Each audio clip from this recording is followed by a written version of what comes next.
"Sir, this aircraft belongs to Skyline Airways." The flight attendant stammered, her voice barely above a whisper. Her face had gone pale. Terence Wright didn't raise his voice. He didn't blink. He simply looked at her calm, collected, and delivered the words that would ripple through the aviation industry. Not anymore.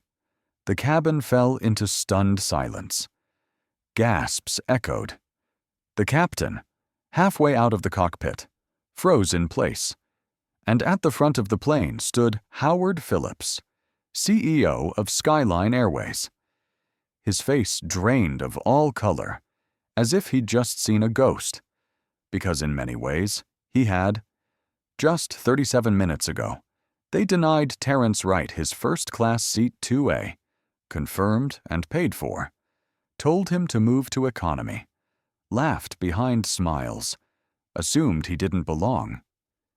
Now he owned the airline. This wasn't just revenge, it was reformation.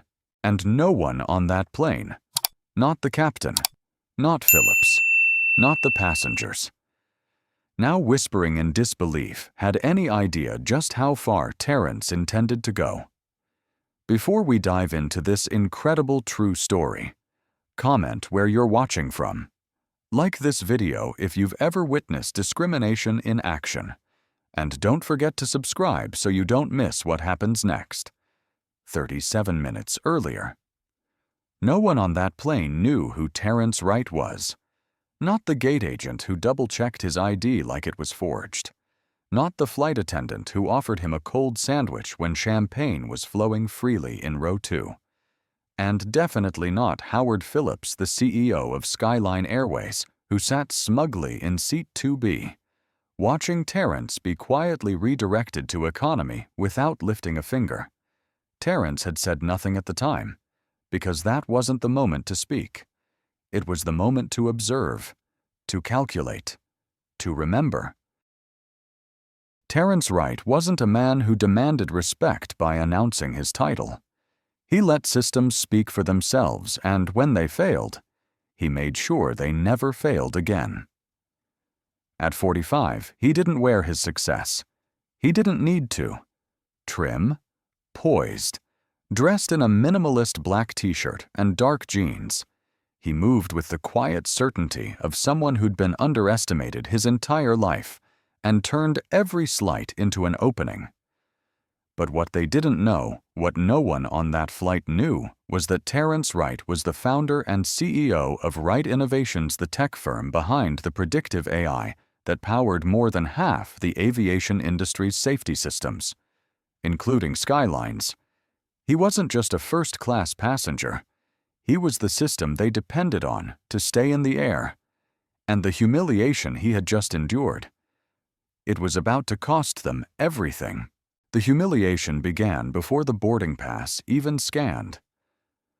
Terence had approached the premium check-in counter with his platinum member card ready, having flown Skyline more than 200 times for business. The gate agent, Beverly Winters, mid-50s, frosted hair, the kind of forced smile that cracked only for certain customers, barely glanced up before gesturing him toward the economy terminal. He placed his credentials on the counter. She picked them up with 2 fingers, like they were something foreign, then frowned. "Sir, there seems to be a problem with your reservation. It's showing first class, but that section is fully booked today." Terence raised an eyebrow. "Confirmed seat. 2A. Platinum member. Booked and reconfirmed yesterday. I'll need to get my supervisor," she said curtly. And when her supervisor showed up, Richard Clun, balding, sour-faced, more interested in keeping lines moving than keeping dignity intact. He didn't even look Terence in the eye. "You're sure you purchased a first-class ticket?" Richard asked, like Terence was confused about his own booking. "Yes," Terence replied, evenly. Richard sighed and tapped his keyboard. "We'll allow you to board, but we'll need to flag this with security. There's been fraud recently. It was said with a tone, the kind that suggested this wasn't about a glitch. This was about someone who, in their eyes, didn't look the part. Security wasn't better. At TSA, he was randomly selected for extra screening despite being in the priority lane with other first-class travelers. He watched 3 white passengers breeze through the metal detector as he stood there, arms out, while Officer James Peterson patted him down with a thoroughness reserved for criminal suspects. "Can't be too careful these days," the agent said, smiling like it was a joke. Terrence said nothing. He just looked at the man's badge and filed the name away. Then came the gate. Nancy Fuller, the gate agent with a clipboard and a clipped voice, scanned his boarding pass and frowned. "There's a flag on your reservation. Please step aside." Behind him, a line formed. Passengers began whispering. Another delay. Another set of eyes judging what they didn't understand. Eventually, Nancy returned, still unconvinced. "You may board. We'll verify your seat assignment on board." He stepped onto the plane, boarding pass in hand. He was just about to take his seat 2A when the flight attendant, Melissa Clark, placed a firm hand on his arm. "I'm sorry, sir. There's been a reassignment. We'll need you to move to economy. Temporarily." Terrence pointed to the boarding pass. 2A. Confirmed. "Yes. Well, it's complicated," she said, clearly not expecting him to resist. A white man golf shirt, flushed face was already seated in 2A, looking deeply uncomfortable. "They just told me to sit here," he said. "Happy to move if this is your seat." Melissa cut him off. Quickly. "No. Mr. Taylor, you're fine." Terrence turned. "I'd like to speak to the captain." "The captain is preparing for departure," Melissa said, voice tense. "You're delaying the flight." "No," Terrence thought. "You delayed this flight the moment you decided I didn't belong." But he didn't argue. Not yet. Instead, he reached into his jacket, pulled out his phone, and sent a simple message to his executive team. "Execute Operation Phoenix. Target Skyline Airways. Immediate response. Full authority granted." The reply came instantly. "Confirmed. Proceeding now. Estimated completion 8 minutes." And with that, Terrence walked quietly toward the back of the plane, into the middle seat in economy, where no one, not even the CEO of Skyline, could see what was coming next. Seat 27B. That's where they sent him, wedged between a teenager bouncing to loud music and an elderly woman who clutched her purse like she'd accidentally boarded a combat flight. Terrence Wright, CEO of Wright Innovations, sat quietly, in the middle seat of economy class, knees pressed against the tray table, shoulders tight between strangers, not a whisper of recognition, not a glimpse of deference. And yet, the most powerful man on that plane wasn't seated in first class. He was in 27B executing a silent takeover. His mind wasn't on the limited recline or the stale smell of recycled air. It was on the text he'd just sent before the flight attendant snapped. "Please place all devices in airplane mode." He'd obeyed, but not before confirming his command. Change of plans. Call Robert. Execute Phoenix. 10 minutes. No delay. 8 minutes. That was all it would take. 8 minutes to flip the script. Because what no one on this flight knew, not Captain David Wilson, not flight attendant Melissa Clark, not even Skyline's smug CEO Howard Phillips seated comfortably in 2B, was that Operation Phoenix wasn't a metaphor. It was a plan. A plan designed for hostile acquisitions when a company crossed the line. And Skyline had just done that in full view of hundreds of witnesses. From the outside, It looked like a standard case of overbooking, a glitch in the system, an inconsistency with boarding passes. But Terrence had seen enough to know the truth. The false flag on his reservation at the gate, the TSA random screening, the refusal to let him sit in the first-class seat he had paid for while a white passenger was silently upgraded and made to look like he belonged there more than the man whose name was printed on the ticket. And now, here he was, powerless. That's what they thought. But as he sat in that cramped seat, Terrence's phone vibrated silently in his pocket. He didn't need to check. He already knew what the message would say. Confirmation received. Phoenix initiated. Legal review underway. He exhaled slowly. The turbulence wasn't in the air. It was building within the airline's ownership structure. In the galley, Melissa Clark whispered into the intercom. "This passenger just won't let it go," she told the captain. "Wants to know why his seat was reassigned." Captain Wilson, who had already rolled his eyes twice since she began explaining, shrugged. "He's been downgraded. He'll get compensation when we land. He wants to talk to you." Melissa pressed. "Well, I don't talk to passengers who don't follow orders," Wilson said, straightening his cuffs. "Tell him we'll file a customer service report. He can send an email." Melissa hesitated. "Also," he added, voice dropping, "make sure we don't offer him any complimentary services. We've had trouble with this type before. Pushy. Always making a scene." Neither realized that their voices, while hushed, carried far enough for a nearby off-duty crew member to hear every word. Back in economy. Terrence stared straight ahead, his expression unreadable. But inside, he was charting the next hour with military precision. 2 rows up. A child kicked the back of his seat. He didn't flinch. 3 rows down. Someone opened a tuna sandwich that instantly flooded the cabin with its odor. Still, Terrence remained focused. The cabin intercom clicked. "Ladies and gentlemen, this is Captain Wilson. We're experiencing a brief delay while we complete final paperwork. We expect to be underway shortly." Paperwork. Terrence smirked. He knew exactly what paperwork was causing the delay. Not FAA forms, ownership documents, and the ink was already dry. 5 rows up.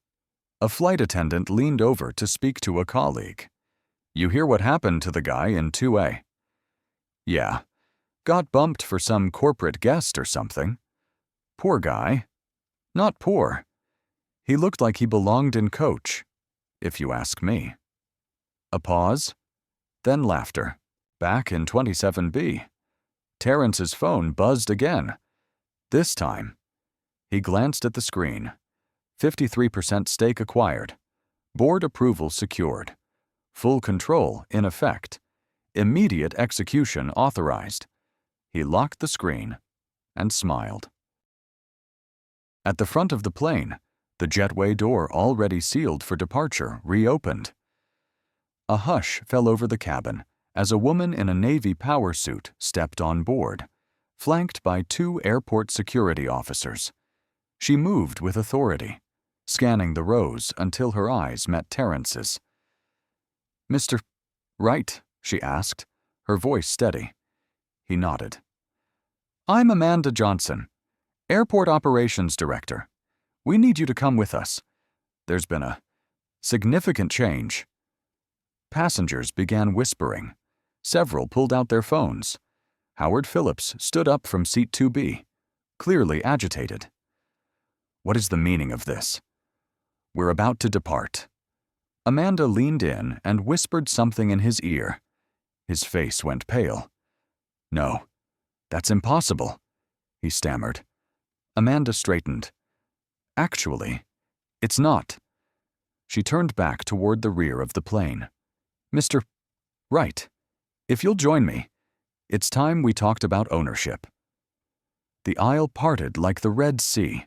Passengers leaned away, jaws slack, eyes wide as Terrence Wright, still dressed in casual travel attire and flanked by the airport operations director and 2 officers, rose from seat 27B and walked toward the front of the plane. Nobody said a word, but everyone knew. Something was happening. Something huge. The man they had watched get downgraded, humiliated, dismissed as some economy-class mistake, was now returning to the front, not as a passenger, but as something else entirely. Amanda Johnson moved with quiet force, leading Terrence past rows of wide eyes and whispered speculation. "Who is that guy? I think he just bought the airline." "No way. I saw it on Twitter. Justice in the skies. It's real." Up ahead, Howard Phillips, the CEO of Skyline Airways, was standing, visibly shaken. His pre-flight smugness had vanished. Champagne glass untouched, lips pale, eyes darting. As Terrence reached the first-class cabin, Amanda gestured to the galley, where a group of airline staff had gathered. Captain David Wilson stood beside Melissa Clark, both watching Terrence's approach with confusion, turning quickly to dread. "I need to speak with you," Terrence said calmly, eyes locked on the captain. Wilson crossed his arms. "Sir, I don't know what you think is going on here, but I'm the pilot of this flight, and correction." Terrence interrupted, stepping forward. "You were the pilot." The silence was total. Then Amanda spoke.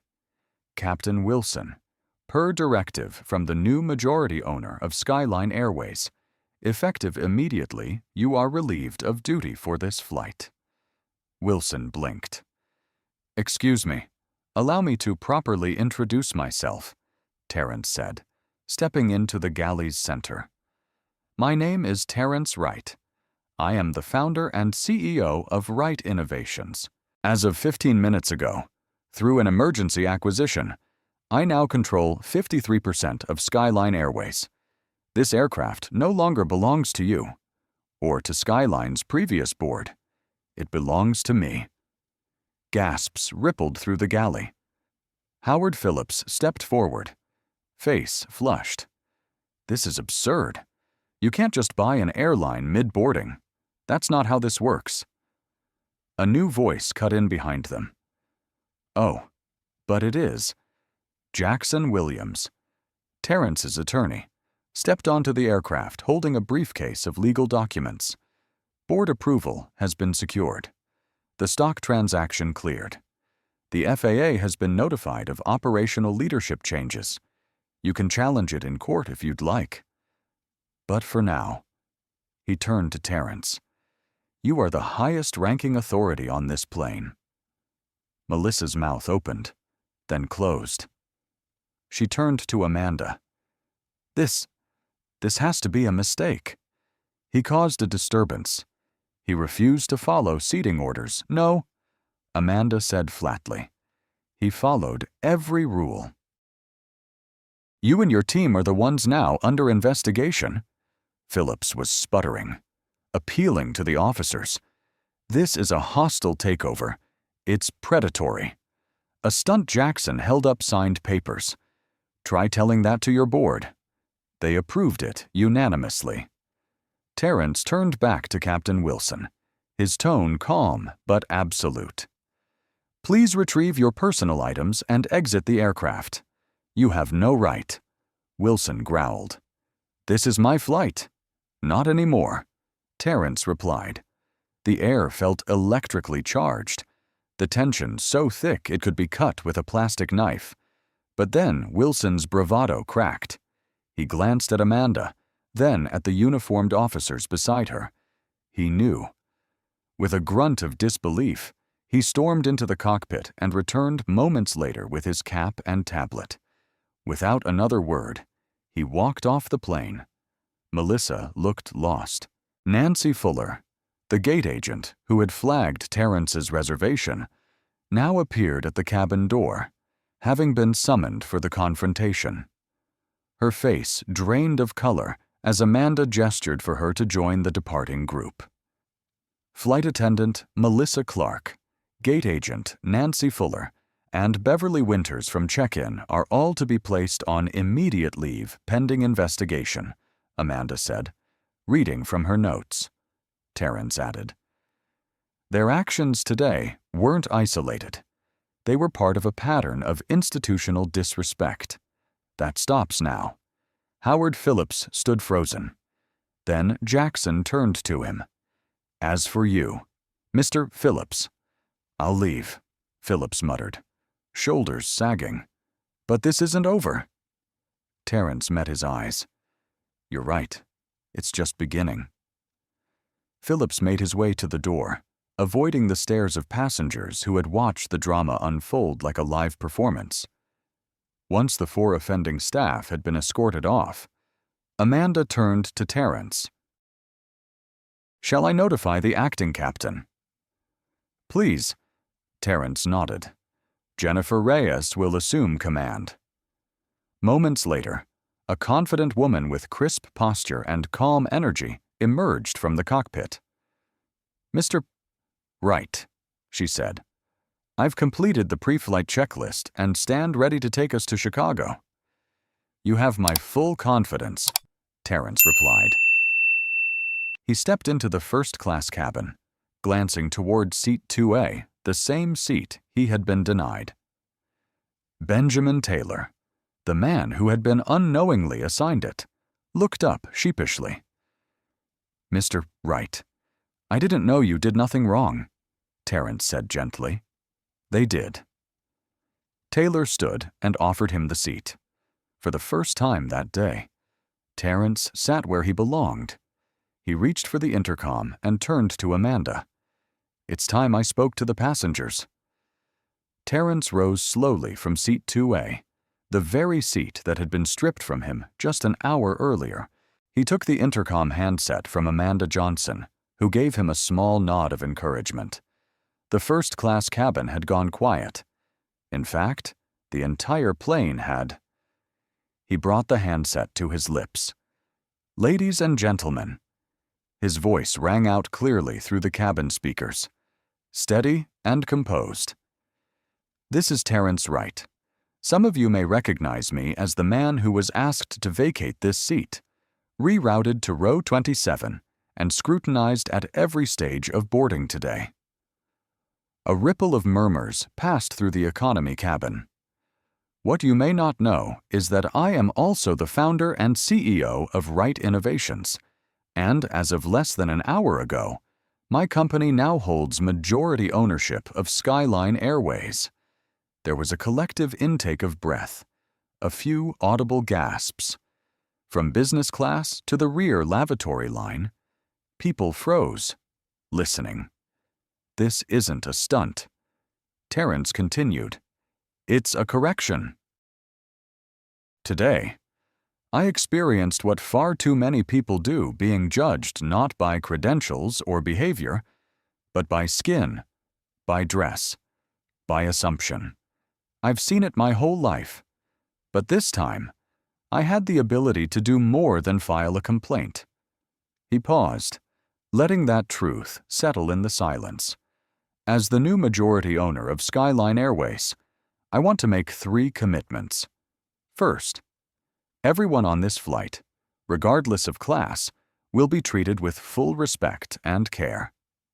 Second, every passenger will receive a complimentary beverage of their choice, yes, even in economy and access to premium in-flight entertainment. It's a small gesture, but a start. Applause broke out, especially in rows 15 through 30. And third, Terrence's voice deepened. We are launching a full investigation into today's events and the broader patterns of customer treatment across this airline. This wasn't just about one seat. This is about a system that silently and sometimes loudly disqualifies people before they've even had a chance to sit down. The cabin remained still. This flight, Terrence concluded, isn't just headed for Chicago. It's headed for change. Thank you for your patience. And welcome to the beginning of the new Skyline Airways. He returned the handset to its holder. A beat of silence. Then applause erupted, this time louder and more sustained. Some passengers whistled. Others stood up to clap. Even a few first-class travelers joined in, their prior detachment eroded by the clarity of Terrence's words. Benjamin Taylor looked at him with awe. That was historic. Terrence gave him a nod, then settled back into 2A. The seat felt different now. Not softer, not roomier, just earned. Captain Jennifer Reyes's voice came over the intercom next, crisp and composed. Ladies and gentlemen, this is your captain. We're cleared for pushback and we'll be taking off momentarily. Our flight time to Chicago is estimated at 2 hours and 17 minutes. Thank you for flying with us and welcome to a new chapter. As the aircraft began to taxi, Terrence opened his tablet, reviewing integration plans for Horizon Air, the new name proposed for Skyline after the acquisition. He barely noticed the plane lifting off. His mind was already climbing altitude with a different mission structural change. Behind him, in business class. Murmurs continued. Did he say he owns the airline now? Yep. Bought it after they denied him first class. That's how you respond to racism. Near the rear of the plane, a young black flight attendant named Michael Jordan, not the basketball player, as he jokingly told anyone who asked, watched with quiet pride. He had seen today's events unfold with familiar dread, and then sudden, soaring awe. That's leadership, he whispered. Meanwhile, in the front galley, Amanda Johnson was on a secure call with Terrence's executive team, coordinating press statements, shareholder alerts, and employee protocols. Her voice was efficient, but her eyes occasionally flicked toward the first-class cabin where history had just been made. As the plane leveled off at 35,000 feet, the cabin lights dimmed slightly, signaling the beginning of beverage service. A new energy filled the air, not the usual post-takeoff quiet, but an electric awareness that something rare had occurred. A wrong had been corrected in real time, by someone who had the power to make it stick. Terrence accepted a glass of water from a flight attendant. He noticed her hands tremble slightly as she passed it to him. She seemed unsure whether to apologize, to thank him, or to simply retreat. You're doing fine, Terrence said gently. She exhaled, nodded, and moved on. Then his phone vibrated. A message from Robert Chen, his chief legal officer, press statement approved. CNN requesting live interview upon arrival. Stock up 7%. Team ready for post-flight integration briefing. Terrence typed back. Prioritize employee memo. Tone firm, fair, and forward-facing. Schedule board meeting for 5 p.m. He looked around the cabin. The luxury, the quiet, the privilege that had once been denied him. But what mattered more now wasn't the seat. It was what came next. Skyline Airways had discriminated against the wrong man. And now the skies were about to change for everyone. As the plane cruised above the clouds, the cabin had not yet returned to its usual rhythm. Even at 35,000 feet, there was a charged stillness, as if everyone aboard sensed they were part of a moment far greater than a routine business flight. Terrence Wright sat quietly in seat 2A, eyes scanning the press statement draft on his tablet. But his thoughts wandered back. Far back. He remembered being 12 years old, standing in the corner of a dusty public library in South Chicago, listening as his mother told a librarian, "Let him sit here. He's not bothering anyone." That librarian had wanted him removed, said he was hovering, said he made other kids nervous, That day, his mother didn't raise her voice. She simply stood her ground. That same calm steel lived in him now, polished through decades of injustice and strategy. Mr. Right. A voice interrupted his thoughts. It was Benjamin Taylor, still seated across the aisle. I hope you don't mind, but I'd like to offer something. Terrence gestured for him to continue. I run marketing for a large hospitality brand. We've struggled with inclusion token efforts. Nothing meaningful. I think we've been checking boxes instead of changing systems. He hesitated. Would you consider letting me help with the rebrand? Terrence studied him a moment. Benjamin didn't look like someone scrambling to save face. He looked like someone trying to change.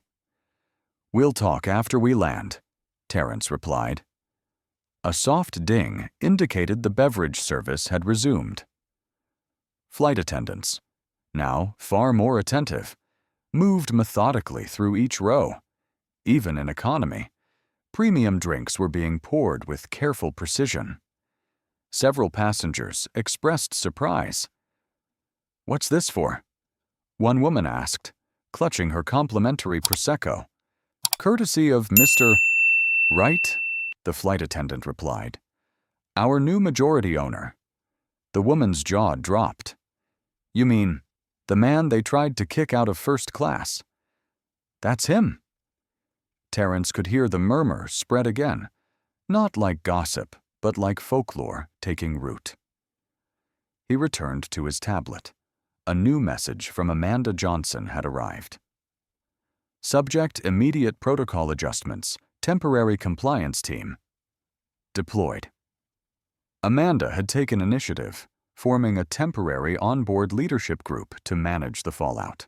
She was implementing new reporting procedures for every cabin crew member, starting with this flight. Her quick thinking reminded Terrence of something he'd once told his executive team.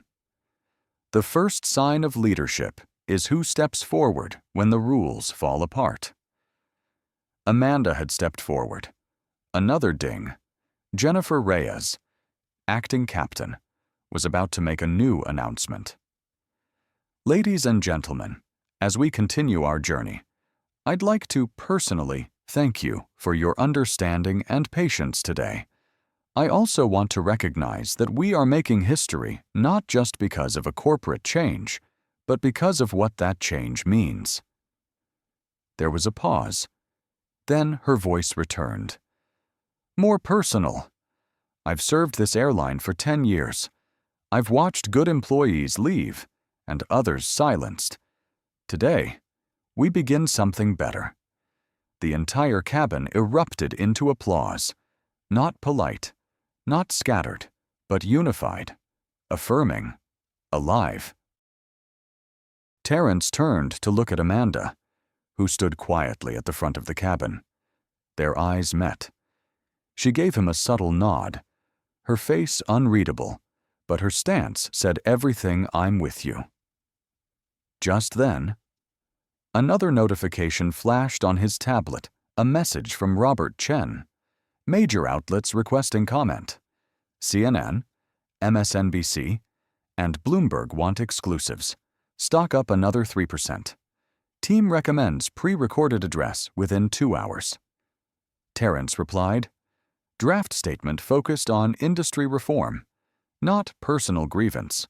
No vengeance, just values. Let them know I'll record from our Chicago office this evening. He closed the tablet. Around him, the cabin had started to relax. Passengers chatted softly. A few leaned into the in-flight entertainment, but a quiet energy remained, one that couldn't be smoothed over by beverage carts and polite service. The ripple had started, and it wouldn't end with this flight. As Terrence stood to stretch his legs, a young black flight attendant approached him. His name tag read Michael Jordan, and yes, in small print beneath it, it said, not the basketball player in parentheses. A clever touch. Terrence smiled. Sir, I just wanted to thank you, Michael said, his voice quiet, reverent. I've been with Skyline for 3 years. What you did today, most people dream of doing something like that, but they never get the chance. Terrence extended his hand. What's your role here? Michael, cabin services, usually economy. Sometimes business if someone calls in sick. Not first class. Michael's lips tightened slightly. They say I don't fit the aesthetic. Terrence held his gaze. That's going to change. Michael nodded slowly. If you need someone to help with training initiatives or policy design, I've got ideas. A lot of them. Start writing, Terrence said. You'll hear from our HR team this week. Returning to his seat. Terrence found Benjamin scribbling notes on a notepad. Amanda was coordinating something on her tablet. Jennifer was in the cockpit, preparing for descent. Michael Jordan was walking tall through the aisle. This wasn't a PR stunt. It was an operating system reboot in real time. And at 35,000 feet, that change had already begun. The plane touched down on the tarmac of Chicago O'Hare with a thud that echoed louder than the landing gear. This was no ordinary arrival. It was a statement. As the aircraft taxied to Gate C-19, whispers swept through the cabin like electricity through wire. Everyone aboard knew they had just been part of something bigger than a delayed flight. Terrence remained seated in 2A, the very seat that had triggered this storm. He stared out the window, taking in the bustling airport, a terminal he'd entered humbly. A passenger, but was leaving as the new authority in the skies. His phone buzzed. It was Amanda. Media at gate. Security protocol active. I'll meet you at the jet bridge. He texted back. Limit access. I'll make a brief statement. No questions. The aircraft came to a halt. The seatbelt signs turned off with a ping that felt ceremonial. Passengers gathered their belongings but hesitated. All eyes turned to Terrence. Would he speak again? Would there be more drama? More change? Instead, Terrence rose quietly, adjusted the cuff of his black blazer, and turned to Jennifer Reyes. Smooth flight, Captain, he said with a small smile. Thank you, sir, she replied, offering a salute born of respect, not fear, not protocol, but pride. Amanda Johnson appeared at the front of the plane, flanked by airport operations officers. Mr. Right, we're ready. Terrence turned to Benjamin Taylor, who had waited near the front galley. You're coming with me. Benjamin's eyebrows lifted. Sir, you're going to help me tell this story right. They stepped off the plane together, into a gauntlet of camera flashes and shouted questions.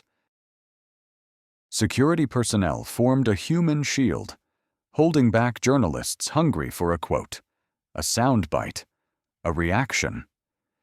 Terrence paused at the microphone hastily set up beside the gate. He raised a hand. The crowd stilled. My name is Terrence Wright, he began, his voice calm, measured. Today, I boarded a flight as a loyal customer and was treated as though I didn't belong because of how I look. That treatment was not just insulting, it was systemic. A low murmur swept through the press pool. Rather than accept a downgrade, I made a decision. My company executed a rapid acquisition of Skyline Airways. We now own a majority stake in the airline. Gasps, audible, stunned silence. But this isn't about vengeance. It's about values, effective immediately. Skyline Airways will undergo a comprehensive transformation focused on equity, inclusion, and integrity at every level. He stepped back. No questions at this time. Thank you. As he and Benjamin walked through the terminal flanked by his growing team, media tried to follow, but security held firm. Terrence's phone buzzed again, this time from Robert Chen. Board gathering at downtown hotel. Executive team in place. Press waiting outside. Let's head to the car. Terrence told Benjamin. We're not done. Inside the black SUV. Benjamin finally spoke. You're about to walk into a boardroom full of people who tried to ignore your presence hours ago. Terrence didn't flinch. They'll acknowledge it now. Downtown. The temporary boardroom inside a luxury hotel had been converted into a war room. Monitors displayed live analytics stock prices, social media trends, live coverage from major outlets. Skyline's board of directors sat scattered around the mahogany table, some shifting nervously, others looking outright dazed. Terrence entered without fanfare. He didn't need it. His presence was thunderous enough. Walter Simmons, board chairman, rose. Mr. Wright, on behalf of the board. Terrence raised a hand. We're not here for apologies. We're here for a reckoning. He clicked the presentation remote. On the screen behind him, a slide titled, Operation Phoenix 90-Day Turnaround Strategy. The room went silent. You're going to see a lot of red on these charts, Terrence said. Declining revenue, mounting complaints, low employee morale. You know what's not in red potential. He advanced the slides. Effective immediately, all complaint reports involving discrimination over the past 5 years will be reviewed in full. Not summaries, not filters. Full documents. A few board members exchanged glances. Next, we're launching a passenger advocacy office. Independent. Staffed by professionals with lived experience. Not PR flacks. Another slide. Another gut punch. All staff executive level included will complete bias training. We're also implementing blind hiring for all new roles, especially flight crew and customer service. He paused, scanning the room. I don't care what position you hold or how long you've been here. If you resist these changes, you'll be replaced.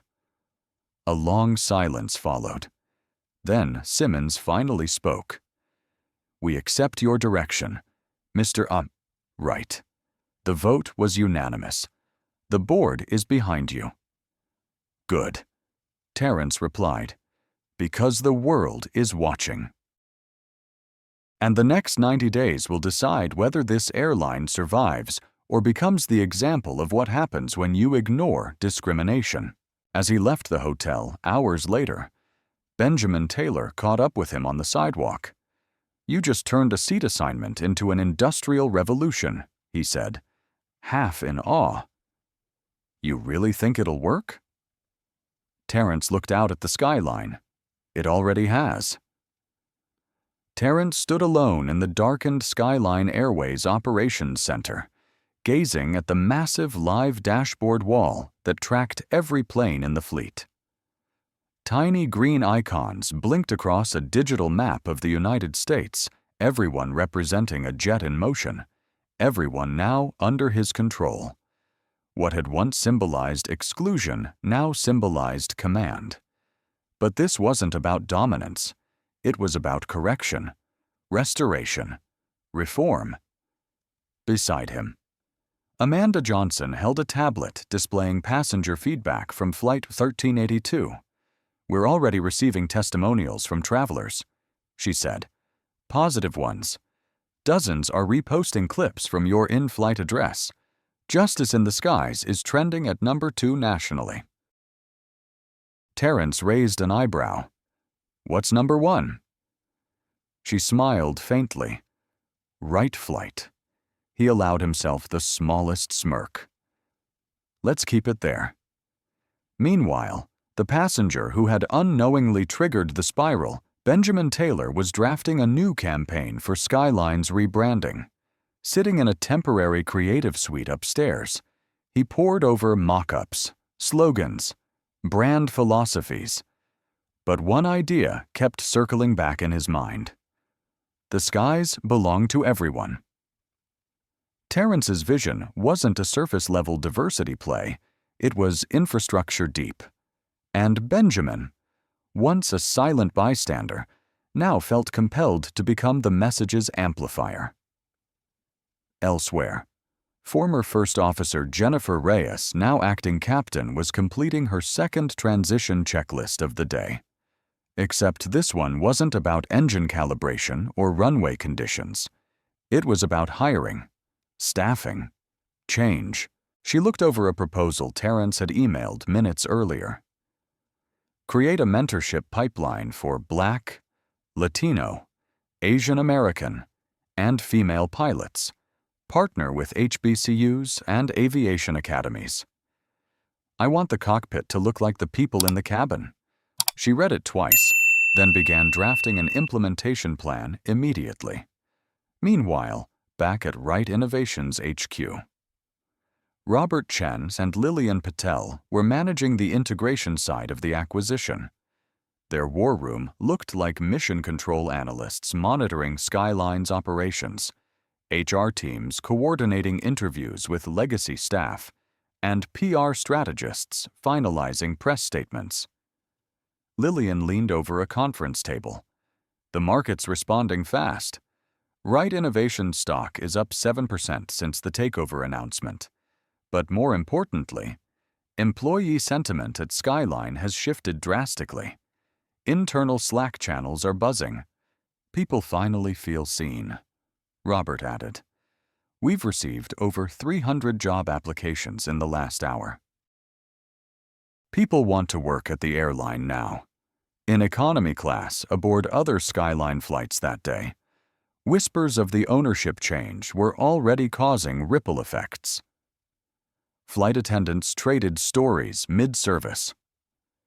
You heard the CEO got kicked to economy on a 7 a.m. flight and bought the whole company before landing, and fired the captain, and rehired a black woman as captain. The narrative was unstoppable. Terrence, meanwhile, was preparing his evening remarks for the PR rollout. His speech would be broadcast across every airline screen, every corporate platform, and partner network. He reread his draft, making minor edits. This isn't about one man's humiliation. It's about the hundreds of passengers who've been ignored, disrespected, and downgraded over decades and had no voice. We are not canceling people. We are canceling silence. Then he paused, tapping the desk twice. "No," he said aloud. "That's not it." He erased the last line and replaced it. "This isn't revenge. This is redesign." He would repeat that mantra in every meeting, every interview, and every strategy session from this point forward. Just then, a ping, a private message from a flight attendant named Michael Jordan. Yes, that Michael Jordan. He always joked one of the few black men working Skyline cabin crew. "Mr. Wright, I'm not sure if you remember me. I was in row 27 on your flight. I watched what happened. It meant more than I can say. I've seen this play out too many times in my 3 years. You gave us all a reason to believe again." Terrence stared at the message. He replied, "Michael, I remember. Meet me in the exec lounge tomorrow morning. 9:00 a.m. I have something I want to build, and I want you to help shape it." The response came instantly. "Absolutely. Honored." That night, as most of the city slept, Terrence returned to his Chicago condo and stood in front of the old framed photo of his mother that hung by the entrance. She stood in her janitor scrubs, one arm draped around young Terrence, the other holding his kindergarten diploma. He spoke aloud, as if she were in the room. "They tried to send your son to the back of the plane today. Mom." He paused, "But I sent them to the unemployment line." He smiled gently, touched the edge of the frame, and turned off the lights. "Tomorrow. The real flight would begin. By 6:45 a.m., Wright Innovation's Chicago Command Center was already humming. Terrence arrived to find a team of exhausted but energized staff finalizing operational blueprints for the post-acquisition era. No one had slept much. No one cared. History wasn't made on a 9-to-5 schedule. Terrence entered the executive lounge where Michael Jordan waited, dressed sharply in navy slacks and a skyline polo. The young flight attendant stood as Terrence approached. "Michael," Terrence said, extending a hand. "Thanks for coming." Michael shook it firmly. "Thank you, sir. I don't think I've ever been invited to a meeting with the CEO before." "You're not just here to talk," Terrence said. "You're here to build." He handed Michael a tablet. On it was a draft proposal titled Passenger Advocacy Initiative. "Your name's already listed as director," Terrence said, "if you accept." Michael stared at the screen. Stunned. "Sir, you're just someone who understands the problem firsthand." Terrence interrupted. "That's what we need. No more outsiders running internal reform. I want you to hire your own team, diverse, fearless, and loud when necessary." Michael nodded slowly, emotion rising in his throat. "I won't let you down. You already haven't," Terrence replied. "Elsewhere, across skyline terminals nationwide, subtle shifts were already taking hold." Supervisors received memos. New banners went up at select gates. Small messages, but powerful ones. "Equity is our altitude. All passengers, all seats. One standard. At O'Hare." Gate agent. Beverly Winters, currently on administrative leave, watched the terminal monitors broadcast coverage of the acquisition. When her name appeared among the suspended employees, she quietly gathered her belongings and left through the staff entrance without a word. Meanwhile, Jennifer Reyes, now formally promoted to captain, was finalizing rosters for upcoming pilot assignments. Terrence had instructed her to prioritize mentorship pilots for diverse trainees. Reyes had already recruited 4 women of color from her Aviation Academy's alumni list. In a new department down the hall, Amanda Johnson, now Chief Diversity Officer, was briefing HR executives on the internal audit process. "I want every complaint involving race, gender, or status bias reviewed. Names redacted. Focus on patterns. We're not playing scapegoat. We're fixing structure." When one executive asked if this might scare longtime employees, Amanda replied without flinching, "If fairness scares them, they shouldn't be here." Back upstairs, Terrence met with Benjamin Taylor, now installed as Chief Marketing Officer. They reviewed early drafts of the Horizon Air rebranding rollout. "Here's the dilemma," Benjamin said, clicking through presentation slides. "Do we frame this as bold correction or quiet evolution?" Terrence leaned back. "Both." "How do you thread that needle?" Terrence clicked back to a slide with the tagline, "The Skies Reimagined." "We tell the truth. The discrimination happened. The correction followed. But what we sell is the future, not the fight." Benjamin nodded. "Got it. Sell dignity, not drama." Outside in the public arena, the media was spinning. Some anchors celebrated the move as historic. Others raised questions about corporate overreach. But one thing was clear: the public was engaged. Social platforms flooded with posts like, "Imagine getting downgraded to economy and returning as the airline's owner." Legendary. This isn't cancel culture, it's consequence culture. Bravo, Terrence Wright. Inside the newly christened Horizon Air Legal Suite, Jackson Williams was coordinating with regulatory agencies, finalizing documents to certify the change in airline ownership. He reviewed a press inquiry asking whether the acquisition had been premeditated. He responded plainly. The acquisition was always an option. The discrimination made it a necessity. Meanwhile, Terrence was thinking ahead. "We'll need an education pipeline," he told Amanda. "Scholarships for future pilots, internships for underrepresented aviation students." "Let's build from the runway up," Amanda replied. "I already reached out to Spellman, Howard, and Morehouse. They're excited." That afternoon, Terrence scheduled a live all-staff webinar broadcast across every hub, lounge, and terminal. Over 8,000 employees tuned in. He stood before the camera in a Skyline conference room, now adorned with temporary Horizon Air logos. "I'm Terrence Wright," he began. "You've heard a lot about me this week. Let me tell you who I really am." He recounted his childhood in South Chicago, his mother's sacrifices, and the doors that had been slammed shut not because of merit, but because of assumption. "I was denied a seat last week, but I wasn't just denied comfort. I was denied presence. I was denied the right to belong." And that moment, however personal, was painfully public. He paused. What happened next wasn't about revenge. It was about redesign.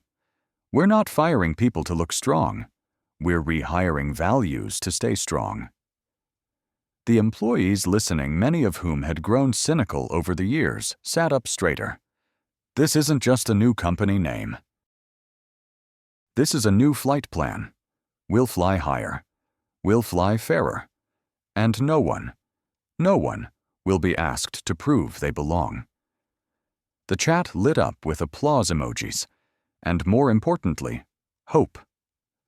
The following morning, just after sunrise, Terrence stood alone on the sky deck of Horizon Air's new interim headquarters, a high-rise space temporarily leased while construction of the permanent campus was underway. From here, he had a panoramic view of Chicago's skyline, the city where it had all started. He took a sip of black coffee and scanned the early press clippings pouring in from around the country. Business Insider called him the quiet storm who grounded racism at 35,000 feet. Forbes ran a headline, "When the passenger buys the plane, Terrence Wright and the future of inclusive capitalism." But it was a smaller piece, buried on page 5 of a local Chicago Tribune edition, that drew his attention. Retired gate agent reflects on bias in the skies. I saw what happened to Terrence Wright. Happened dozens of times. He just had the power to stop it. Terrence closed the article, thoughtful. Behind him, the glass door opened. Amanda Johnson entered, tablet in hand. "Morning. Hope I'm not intruding." "Not at all," Terrence replied, gesturing for her to join him at the railing. "What's the latest?" Amanda handed him the tablet. "We've received 11,000 job applications since the acquisition. Over 60% self-identify as Black, Latino, Asian, LGBTQ+, or veterans. And resumes are coming from top-tier talent: pilots, engineers, hospitality experts." Terrence raised an eyebrow. "That's fast. Turns out when you make equity a business strategy, people notice." They both laughed, but it was true. The airline's message was resonating in places no recruitment campaign could have reached before. "We've also been contacted by 3 major airports," Amanda continued. "They want to co-sponsor community programs focused on flight training and ground operations careers for inner-city youth." "Do it," Terrence said without hesitation. "Get the PR team to highlight those partnerships. Let people see this isn't charity, it's access." As Amanda nodded and began taking notes, Terrence's phone buzzed. It was Jackson Williams. Terrence answered on speaker. "Talk to me." Morning. Boss. The FAA has approved interim control transfer. You're officially the accountable executive for Horizon Air. Everything's been filed. Terrence smiled. That means we can begin restructuring the board. Already have a short list of new candidates ready. Diverse, seasoned, and no tolerance for performative leadership. Send it over, Terrence said. Let's turn the boardroom into a mirror of the passengers we serve. After the call ended, Amanda turned to him. You're doing more than fixing an airline. You're redesigning what leadership looks like in America. Terrence shook his head. Humbly. I'm just doing what my mother taught me. Make space, then hold it. Across town, at Horizon's training center, Jennifer Reyes addressed a new pilot mentorship cohort. 10 candidates stood at attention, 5 women, 3 black men, and 2 veterans. Some people think the cockpit isn't a place for people like you, Jennifer said. Good. Let's make sure they never fly with anyone else again. Laughter broke out, but the energy was sharp with purpose. Meanwhile, in a Horizon HR suite, Benjamin Taylor sat across from 2 young marketing associates, both women of color. They were reviewing a storyboard for Horizon's upcoming national ad campaign. Remember, Benjamin said, we're not selling plane tickets. We're selling possibility. Freedom? Belonging? One associate raised her hand. Can we feature real passengers? People who were moved by Terrence's takeover. Benjamin nodded. Yes, let's make sure their voices are centered. That same afternoon, Terrence met virtually with Darlene Wright Memorial Scholars, a group of underprivileged students supported by the new foundation he'd launched in honor of his mother. They had each received full scholarships toward degrees in aviation, engineering, or hospitality. One young woman asked nervously, Mr. Wright, when you were my age, did you think you'd ever own an airline? Terrence smiled warmly. Not once, but I always believed I could change the way people fly. And it started by believing I deserved to be in the room, even when the world said otherwise. The students broke into smiles and applause. Later that evening, in a closed-door session with his core team, Terrence outlined the airline's next strategic pivot. Horizon Air won't just be a new name, he said. It'll be a new standard. Blind hiring, passenger advocacy, real-time bias reporting, and most important, upward mobility from every level, Michael Jordan added, and internal flight school options for cabin crew who want to become pilots. That's never been done before. Exactly, Terrence said. No more ceilings pretending to be clouds. They all laughed. The work ahead was immense, but for once, it felt possible. As the meeting ended, Amanda stayed behind for a moment. There's a lot of pressure on you to be perfect, she said quietly. To succeed not just as a CEO, but as a symbol. Terrence met her gaze. I'm not perfect, he said, but I'm accountable. And sometimes that's the most powerful thing a leader can be. She smiled. Well then, let's hold altitude. They turned towards the windows, where a Horizon Air jet taxied into view under a pink-orange sunset. Terrence watched it pause at the runway threshold. Then, with engines roaring, it lifted off higher, smoother, bolder than before. The following week, Horizon Air officially opened the doors to its temporary headquarters in Chicago. The entrance hall featured a towering vertical display of framed passenger testimonials, titled Voices from 1382. At the center stood a digital touchscreen looping a powerful image, Terrence Wright standing in front of the newly rebranded Airbus, arms folded, gaze steady. On day 1 of operations under the new banner, Terrence convened an all-hands virtual town hall. Thousands of employees tuned in from terminals, call centers, maintenance hangars, and aircraft cabins across the country. "I know change can feel overwhelming," Terrence began, his voice broadcast on screens and phones from Newark to LAX. "But change is what brought us here, and it's what will carry us forward." In the break room of a Dallas baggage hub, two longtime employees exchanged glances.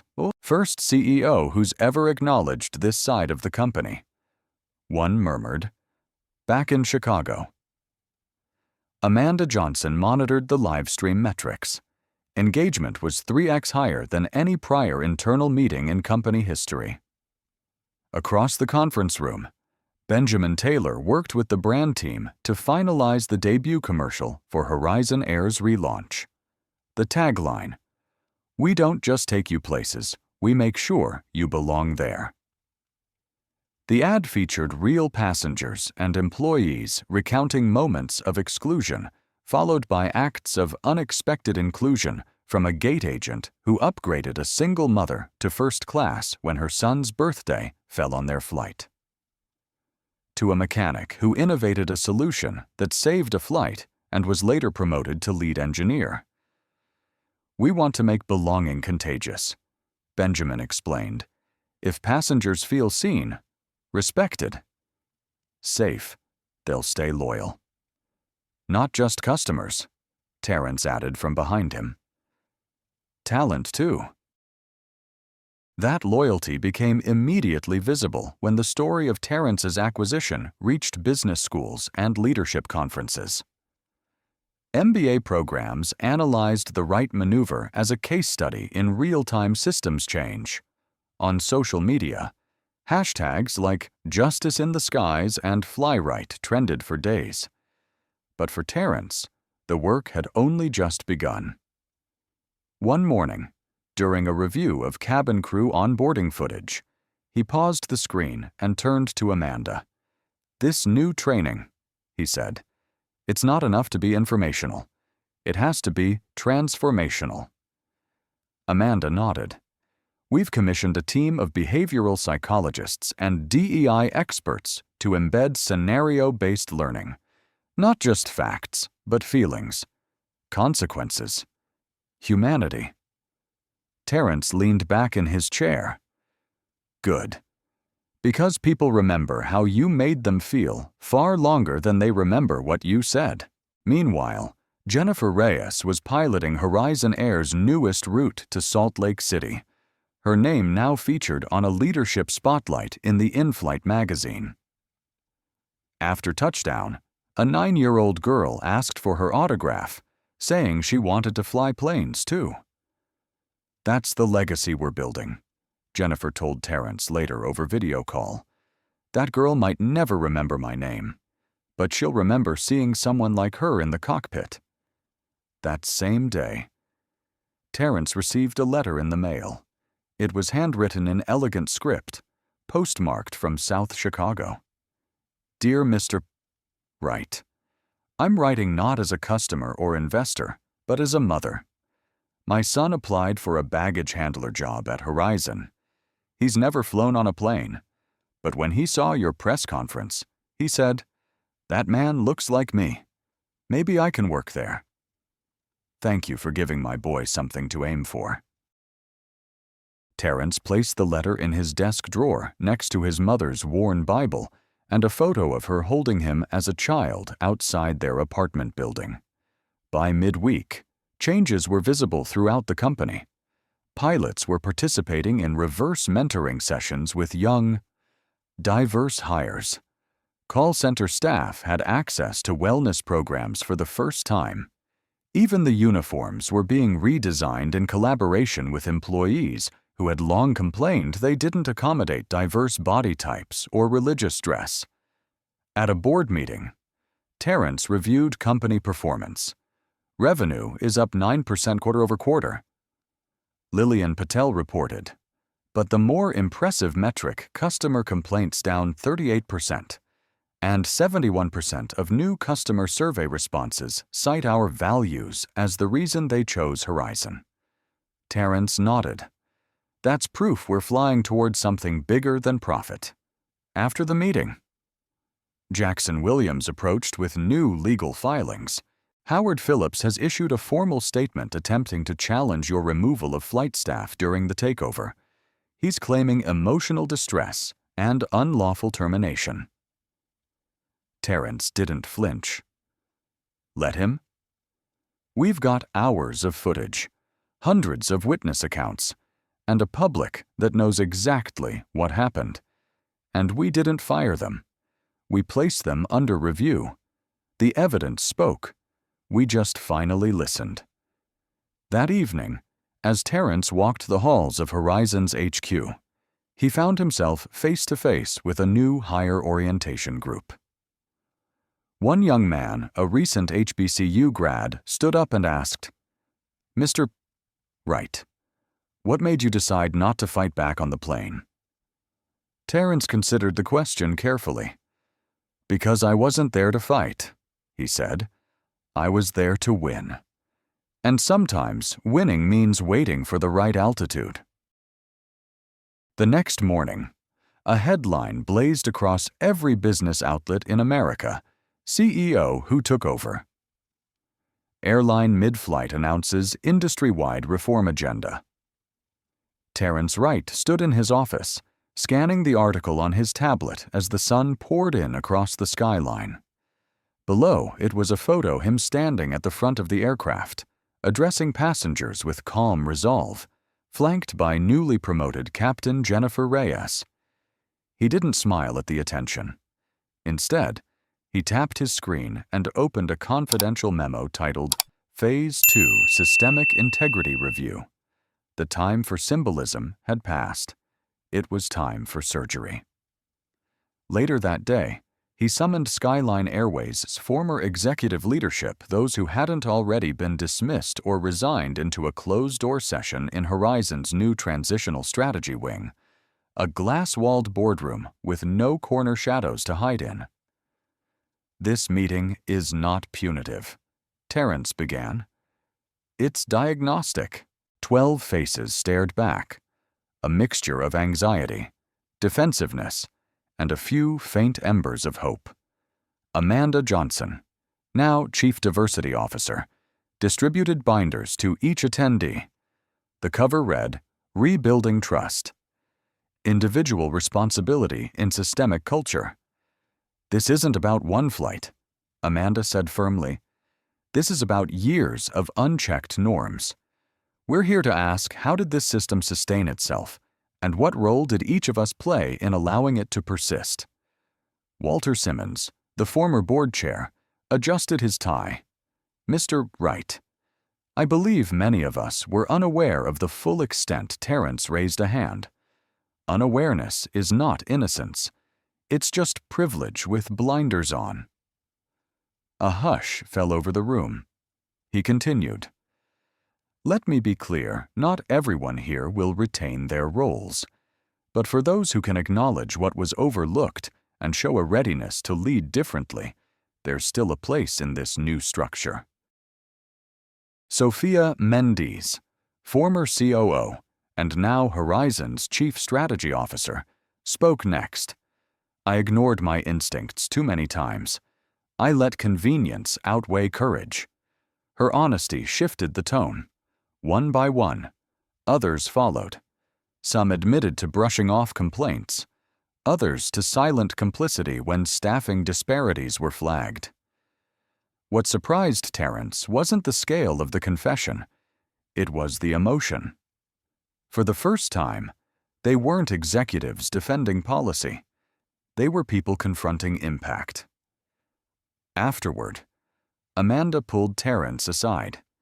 That was the first time some of them heard their own decisions read aloud with context. Terrence nodded. Sometimes the harshest echo is the one in the boardroom. Meanwhile, the ripple effects of Horizon's cultural reset were spreading far beyond corporate offices. At LAX, a cabin crew member named Aisha, who had long been passed over for international routes, was now mentoring new hires. In Atlanta, Horizon hosted its first community hiring fair specifically designed to recruit from underserved neighborhoods. And in Denver, Captain Jennifer Reyes stood beside two new female black pilot recruits during a local news interview. "When you sit in that left seat," she said, "you represent more than yourself. You carry the weight of possibility for those watching from the ground." Back in Chicago, Terrence's day continued at a relentless pace. He met with airline unions to ensure training reforms wouldn't be used punitively. He reviewed prototype designs for Horizon's new accessible seating model, created in consultation with disabled travelers, and he approved a $12 million investment into a new aviation tech incubator aimed at founders from marginalized backgrounds. Then, at 7:15 p.m., he stepped into a dimly lit studio inside Horizon's media wing. The network cameras went live. "Good evening," he began, addressing the nation during a rare prime-time interview. 6 months ago, I boarded a plane expecting a business trip. Instead, I witnessed systemic exclusion playing out in real time. He outlined the events calmly. No dramatics, just facts. And then, vision. But that moment wasn't about me. It was about everyone who's ever been made to feel smaller in a space they earned a right to occupy. Horizon Air's mission isn't just better service. It's dignity at altitude. He ended with a challenge. If we can change the skies, what else can we change? The interview went viral overnight. And the following day, emails flooded the Horizon inbox from across the world, stories of wrongful downgrades, unjust firings, biased hiring panels, and passengers who had stopped flying altogether after one bad experience. Terrence read dozens of them personally. One from a Latina grandmother in Albuquerque, one from a wheelchair user in Detroit, one from a Sikh doctor who had been detained in TSA screening on 36 separate occasions. "This can't just be aviation," Terrence told Amanda the next morning. "This has to be a movement," Amanda replied. "Then we start planning the summit." That summit, announced 1 week later, would be called Altitude: The Future of Inclusive Mobility. It would bring together stakeholders from airlines, rail, bus, and even space tourism. Horizon would host. The agenda shared standards, shared accountability, shared humanity. In that moment, Terrence understood something vital. Skyline Airways had been the problem, but Horizon Air would become the blueprint. Terrence was reviewing draft keynote notes for the upcoming Altitude Summit when his assistant pinged him.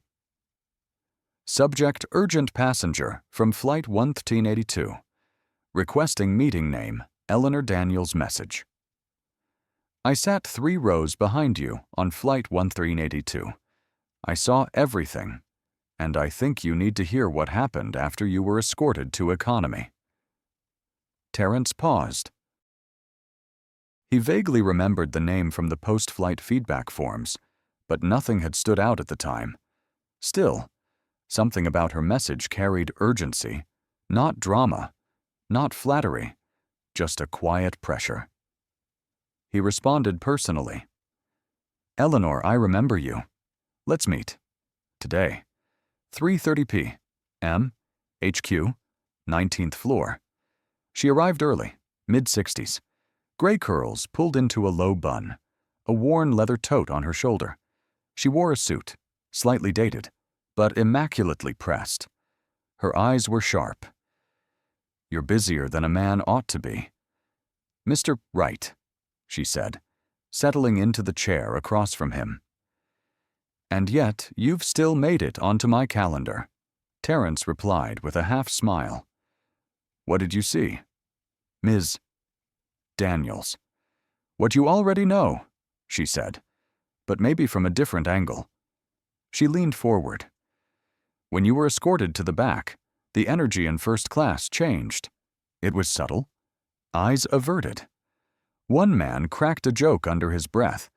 Guess even billionaires can't buy manners. They laughed. The attendants smirked. It was like a fog of permission had settled over the cabin. Terrence said nothing. But then something happened. The older gentleman in 3A stood up, took off his jacket, sat down in your seat.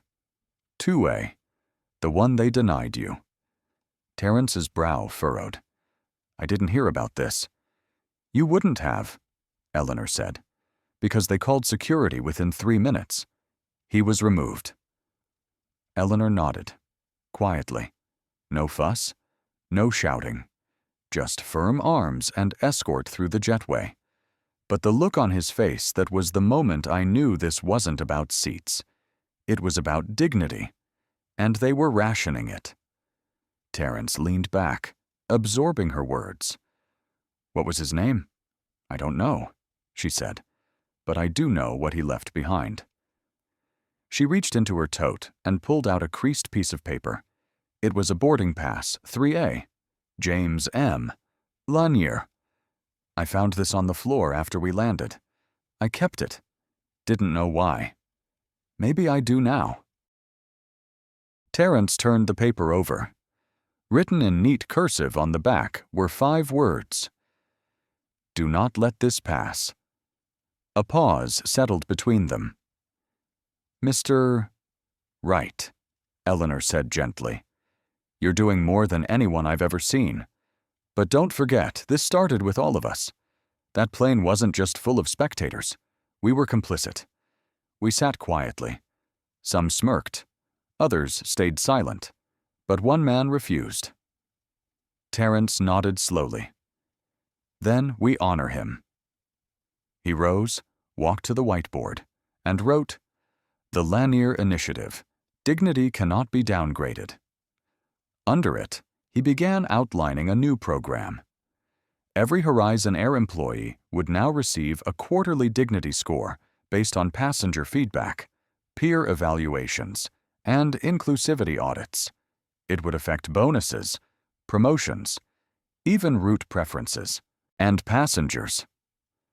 They'd receive a new feedback prompt on every flight. Did this journey reflect dignity for you and everyone aboard?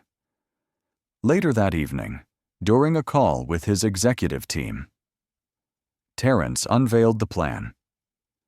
Gentlemen, ladies, we're not chasing brand loyalty anymore. We're chasing trust. And that means making dignity not just a value, but a metric. Benjamin Taylor, Horizon's new CMO, smiled broadly. That's a campaign in the making. Terrence turned to Amanda. We'll roll this out at altitude, not just as a policy, as a challenge. Let's see how many other carriers dare to measure what we're willing to quantify. That night, Terrence walked into his private office. It was quiet now.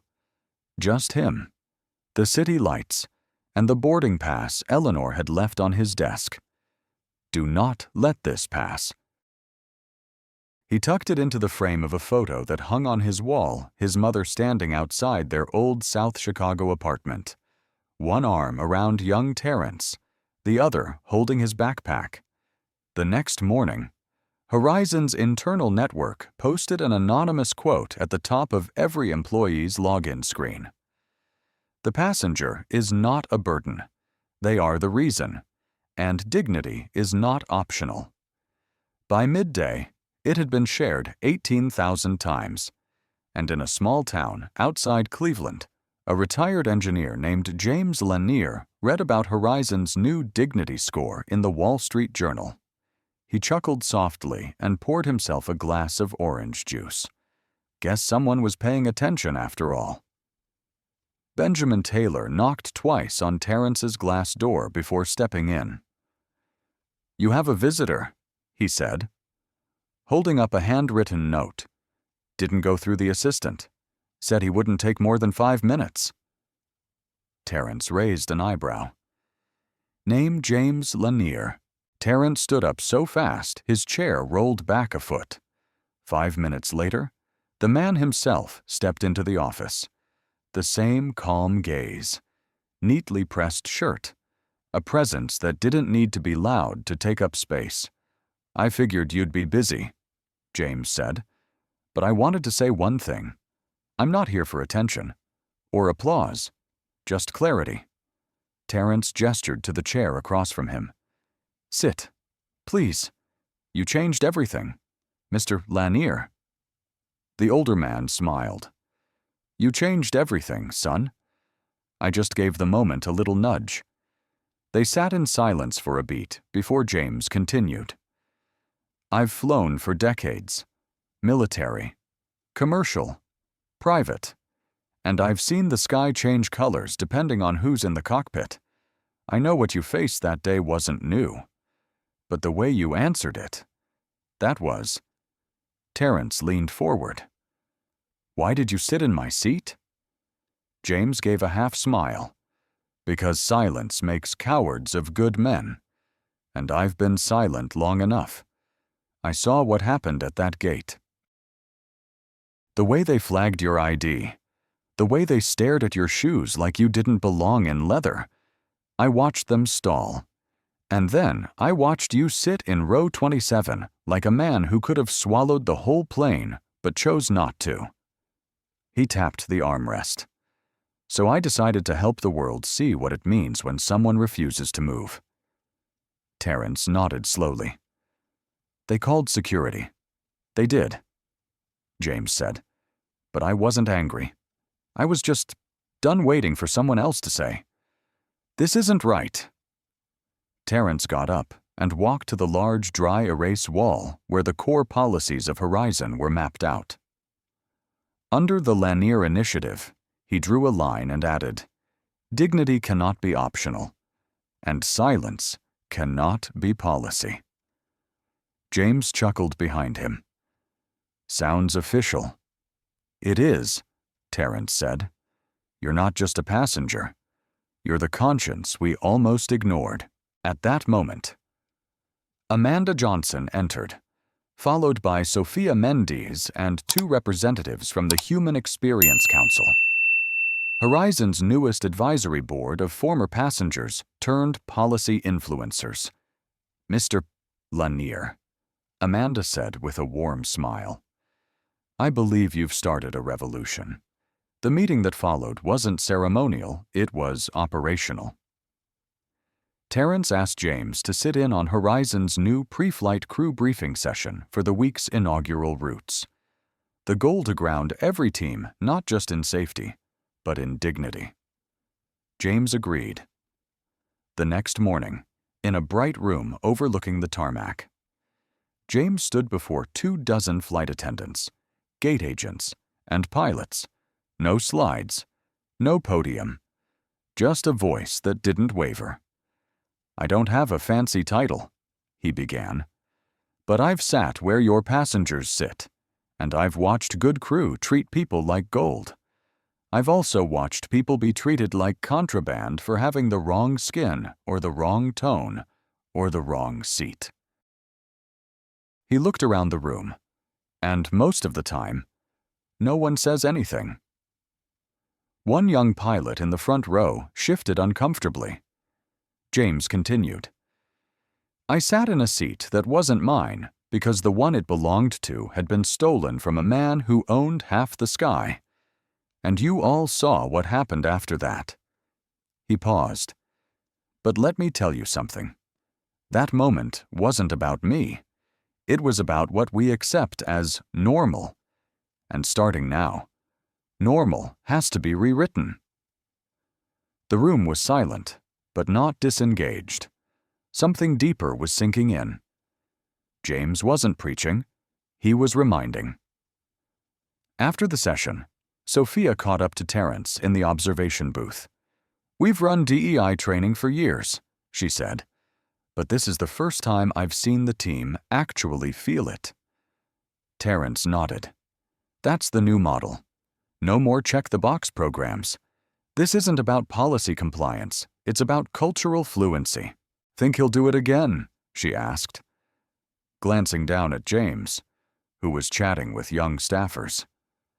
No, Terrence replied. He won't need to. That afternoon, the New Horizon onboarding packet launched across the system.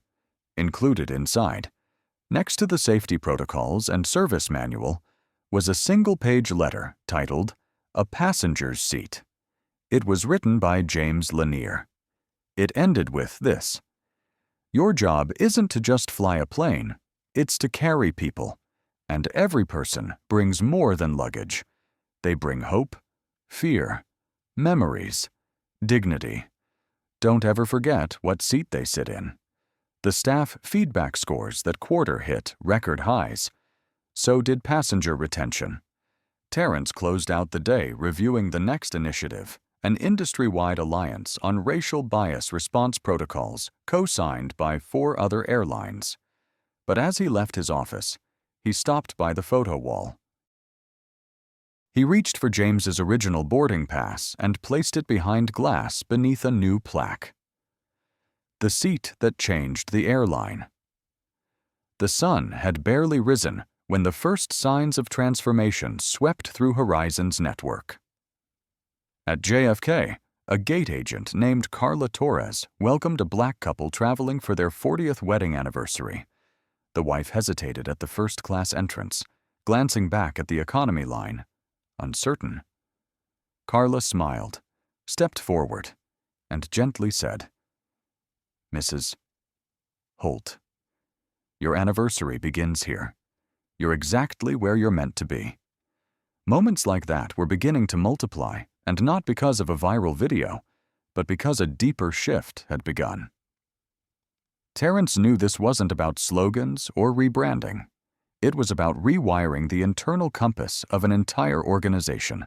At Horizon HQ, he stood before a newly convened task force comprised of frontline employees, passengers like James Lanir, executive leaders, and even former critics tasked with designing a system-wide equity audit.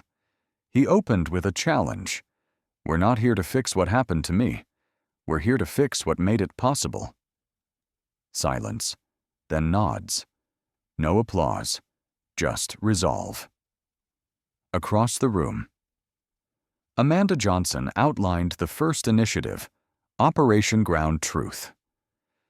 It would trace discriminatory incidents across every touchpoint in the passenger experience from ticket booking to baggage claim. Not just the what, but the why. "We're collecting the stories," she explained. "Not just metrics. We're measuring impact," Terrence added. "Numbers don't move people. Stories do. Stories like James's. Stories like the grandmother who clutched her purse in row 27. That same day, Horizon's internal comms team launched a platform called Flight Log, where staff could anonymously report bias, discrimination, or customer treatment concerns without fear of retribution. Within hours, dozens of entries appeared. Some were minor tone of voice at boarding, others more serious. A flight crew consistently reassigning upgraded seats to white passengers despite confirmed minority bookings. Every report was reviewed by the Human Experience Council, which now held the authority to trigger investigations, coaching, or in severe cases, dismissals. But accountability wasn't the only focus. Opportunity was. Terrence greenlit the Equity Ladder, a career advancement program prioritizing frontline workers from underrepresented groups. The goal: reshape the leadership pipeline. The first to benefit was Michael Jordan, the young black flight attendant Terrence had met on day one. He was now head of passenger advocacy. In an early interview with CNN, Michael said, "I used to be afraid to speak up. Now it's my job to make sure no one else has to choose between their dignity and their paycheck." The industry was taking notice. Airworld, a major Horizon competitor, issued a statement within 48 hours announcing its own equity task force, But their efforts rang hollow. No seat had been taken. No captain had been replaced. No CEO had spoken with that level of moral clarity. Horizon's story, however, kept growing. A team of documentary filmmakers proposed a feature-length exposé on what they dubbed the flight that changed everything. Terrence declined. "We're not doing this for spectacle. We're doing this for permanence." He did, however, approve a short internal film to be played during onboarding for all new hires. It opened with James Lanir's voice. "I wasn't trying to make a point. I was trying to stop erasure." Then cut to Terrence, stating calmly, "This isn't about seats. It's about sight, what we choose to see or ignore." Meanwhile, Benjamin Taylor, now Horizon's chief marketing officer, was hard at work designing the next public campaign, "Welcome Means Everyone." No stock images, no slogans pasted on airplanes. Instead, real passengers, real employees, real stories. One poster featured a black teenage girl gripping a STEM scholarship acceptance letter while boarding Horizon. The caption, "Her future flies here." Another showed a hijabi flight attendant confidently assisting a family in business class. "Her culture flies here." It was more than marketing. It was messaging for a new era. 1 week later, Terrence received a letter from Captain David Wilson, the former pilot who had been relieved mid-flight. It read, "Mr. Wright, after reflection, I recognize that my tone, assumptions, and decision-making reflected unconscious bias. I'm requesting the opportunity to participate in Horizon's anti-bias training program not as a pilot, but as a person willing to do better." Terrence brought the letter to Amanda, Sophia, and James Lanir. "What do we believe in, more punishment or transformation?" he asked. James answered first. "If we're not open to redemption, then we're just flipping the power imbalance, not correcting it." Terrence nodded. He'll rejoin as first officer, under Captain Reyes. Let that be the story we tell the next generation. And that became policy too. Horizon's Path to Return program, an initiative allowing staff dismissed for discrimination to reapply after completing intensive bias training and community service. It wasn't popular with everyone, but change never is. As the month drew to a close, a poll showed Horizon had risen to the top of U.S. passenger trust rankings, a first in the company's history. But for Terrence, the victory wasn't in the numbers. It was in the handwritten letter from an 11-year-old girl who'd watched his address on the flight and now wanted to be a pilot. "I didn't know people like me could fly planes," she wrote. "Now I know we can fly everything." Terrence placed the letter next to the framed boarding pass in his office. A reminder that true altitude wasn't measured in feet, it was measured in who we lift along the way. Exactly 26 days after the Skyline takeover, Terrence Wright stepped into a Manhattan high-rise boardroom, this time as a guest, not an owner. The company on his radar, NovaPoint Technologies, a rising star in AI transportation systems, and a giant with a troubling diversity track record. NovaPoint had reached out after Horizon Air's turnaround went viral. Their chairman offered polite admiration, hinting at collaboration opportunities. But Terrence knew what it really was, a preemptive move to protect themselves from scrutiny. NovaPoint didn't want help. They wanted cover. The mahogany boardroom smelled of polished wood and expensive ego. 14 directors sat waiting. Most were older white men in tailored suits, murmuring among themselves as Terrence entered, flanked by his legal advisor Jackson Williams and Sophia Mendes, now Chief Strategy Officer for Wright Innovations. One man, a silver-haired executive with a gold Mont Blanc pen and disdain in his eyes, didn't stand. Terence took his time pulling out a chair. "Gentlemen, ladies," he began. "Thank you for having me. Let's get to the point." NovaPoint's chairman smiled tightly. "Mr. Wright, first, congratulations. Your acquisition of Skyline Horizon," Terence corrected. "We've rebranded. Name reflects the mission. Of course. Horizon." The chairman cleared his throat. "You've done impressive work. We'd love your guidance as we modernize." Terence leaned in. "What you want is my name beside yours in press releases. But if you want transformation, not optics, I have conditions." The room tensed. A director scoffed. "Are you suggesting we run our company by your standards?" Terence met his gaze. "If your company wants to stay relevant in a marketplace where passengers, investors, and partners now demand equity not as charity, but competency, then? Yes." Sophia slid folders across the table. "These are internal memos from your employees, current and former. We compiled over 70 testimonials in 48 hours. Themes include gendered hiring bias, retaliation for speaking out, and a total absence of Black executives across engineering leadership." The Mont Blanc pen tapped. "That's anecdotal." "No," Jackson said calmly. "That's discovery. And your shareholders will care more about the trend line than your defensiveness." Another director interjected. "Are you threatening us?" Terence smiled. "Not at all. I'm inviting you to join the future before it runs you over." He stood, walking toward the full-length window. "When I was denied a seat in first class, they didn't expect a consequence. They expected compliance." He turned back. "Let me ask you something. If an 11-year-old girl sees your commercial, will she see herself in your cockpit?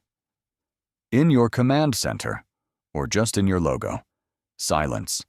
Then the chairman sighed, signaling a shift. "What do you propose, Mr. Wright?" Terence outlined it with crisp clarity. 1. Board audit and recomposition. At least 3 new directors within 90 days, reflecting the diversity of NovaPoint's workforce and customer base. 2. Blind application systems like Horizons, ensuring hiring based solely on qualifications and skills. 3. Executive accountability bonuses tied to measured equity improvements. 4. Equity in innovation. A new lab, co-funded by Wright Innovations, to research inclusive AI transportation solutions, co-led by a Black woman in STEM. And one more thing," Terence added. "You'll stop calling it a diversity initiative. This isn't charity. This is market relevance. There was pushback. Of course. There always was." One director fumed. "What if we say no? Then you'll see this presentation again on a different floor, as part of an acquisition bid." The chairman exhaled. "Give us 48 hours." Terence nodded. "You have 24. As they exited, Jackson said quietly, "You think they'll bite?" "They'll bite?" Terence replied, "But if they don't, our offer letter's ready." Back at Horizon's Chicago HQ that evening, Terence walked the corridor lined with framed mission statements from airlines around the world. Below each statement now sat a brass plaque noting the year. Horizon outperformed them in passenger trust. Michael Jordan met him at his office with fresh updates. The Pilot Scholarship Fund hit full capacity. 10,000 applicants. 42% women. "Good," Terence said. "Let's double the fund. Add maintenance technician training, too. Inclusion isn't just about who flies, it's about who builds the wings." Meanwhile, Amanda Johnson had finalized the internal hiring report. Of the 16 internal promotions made since the takeover, 13 were people of color. All 16 were top performance scorers. "Merit works best," Amanda said, "when the gate isn't rigged." Late that night, Terrence reviewed his notes beside the original paper boarding pass from Flight 1382, now preserved under glass. He thought of his mother again, her tired eyes, her unwavering faith. "Education is your ticket out," she had always said, but no one had told her what came after out. Terrence was discovering that now, once you make it out, the real question is, what do you build next? That night, he drafted the next press statement. "This isn't about acquiring companies. It's about rewriting altitude. Every person we lift becomes a stronger wing beneath the future we all share." 23 hours after Terrence Wright's uncompromising boardroom presentation, the directors of Nova Point Technologies voted. The result? Unanimous. The same boardroom that once bristled with resistance now echoed with silent acceptance. Not because the directors had suddenly changed hearts, but because the market had. Nova Point's legal counsel informed them of the flood of investor inquiries since Wright's appearance, and Horizon Air's surging valuation had become the industry's most irrefutable argument. Terrence received the call just past 9 Zodzero. "We accept all conditions," the chairman said, "and we're prepared to appoint you to our advisory board effective immediately." Terrence didn't gloat. He never did.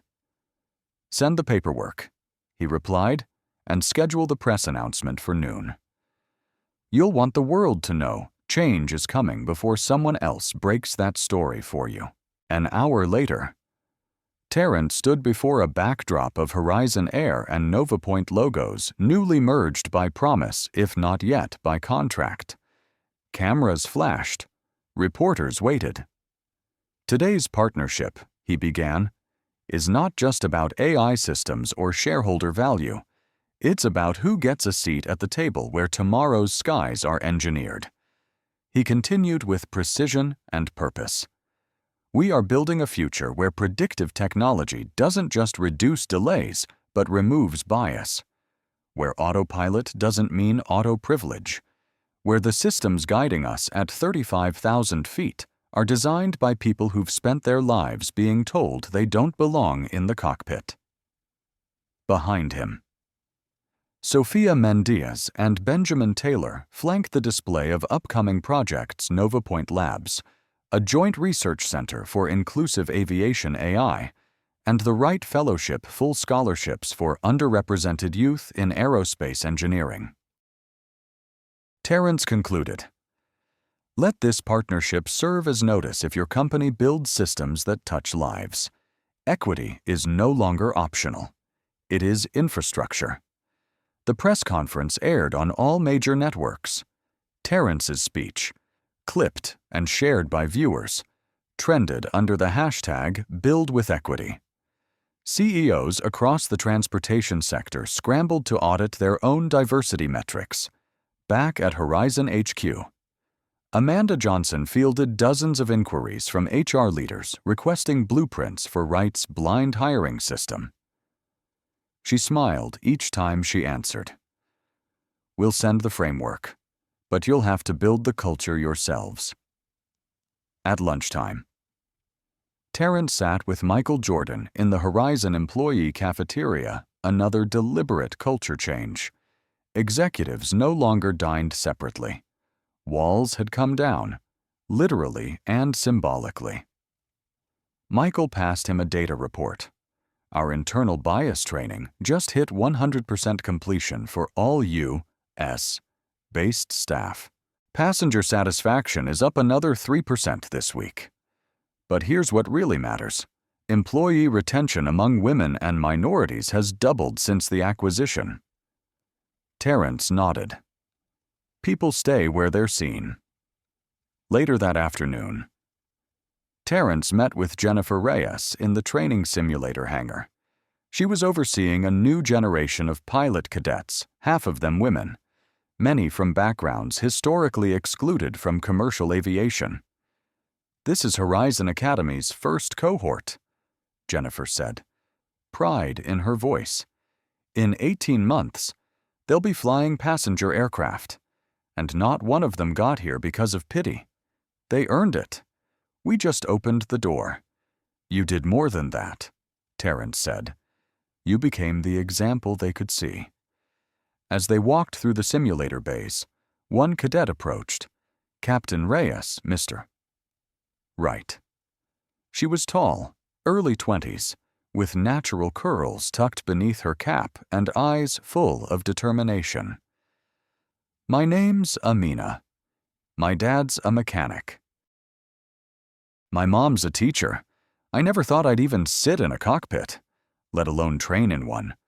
But I saw what you did. And I just wanted to say, thank you for changing the altitude." Terrence looked at Jennifer, then back at Amina. "No," he said. "Thank you. You're the future. We're just making sure you get off the ground." That evening, Terrence returned to his office as the city lit up outside his window. He stood before the whiteboard, where he tracked transformation metrics, employee data, policy changes, cultural shifts. The board was almost full, but there was one section labeled simply Next. He picked up a marker and wrote Railtech discrimination lawsuit, failing public trust, potential for rebuild, hotel sphere, poor diversity scores, outdated hiring practices, luxury brand misaligned with values, med-trans AI promising tech, no female execs. Terrence paused. Each name represented not just a business, but an institution that touched people daily, shaping how they moved, rested, healed. It was never just about flights. It was about systems. Benjamin Taylor entered quietly. "They want you on MSNBC. Tonight." Terrence turned. "Let's wait. Tomorrow's better. We're not selling buzz. We're building belief." Benjamin smiled. "Then I'll reschedule. You know, this whole thing started with a boarding pass." Terrence looked down at the framed copy on his desk. "Seat 2A. "No," he said. "It started long before that. It started the moment someone decided people like me weren't born for first class." Then he looked up. "And now we're building the airline, the system, the sky." It had been 72 hours since Terrence Wright took control of Skyline Airways, now rapidly transitioning into Horizon Air. In that short window, news outlets across the globe ran variations of the same headline: "Black CEO denied first-class seat 72 hours later. He owns the airline." But the media frenzy hadn't slowed Terrence. It had only sharpened his focus. By Friday morning, he convened his full transition team on the 52nd floor of Horizon Tower.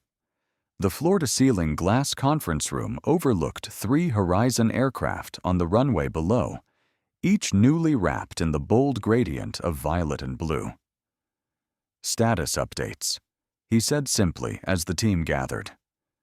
Amanda Johnson led off. "Every regional director has received the new discrimination reporting policy. Training for flight staff is underway, and we've already had 34 employees step forward with ideas for further inclusion initiatives," Michael Jordan added. "The new Passenger Advocacy Office is live. We've received 172 messages in 48 hours. Most are passengers thanking us for what we did. But there are also first-hand stories, things that happened on our own flights that never made it past customer service." Terrence nodded gravely. "Catalog everything. Every single incident." Jennifer Reyes, now fully recognized as Horizon's chief pilot, spoke next. "Fleet operations are running smoothly.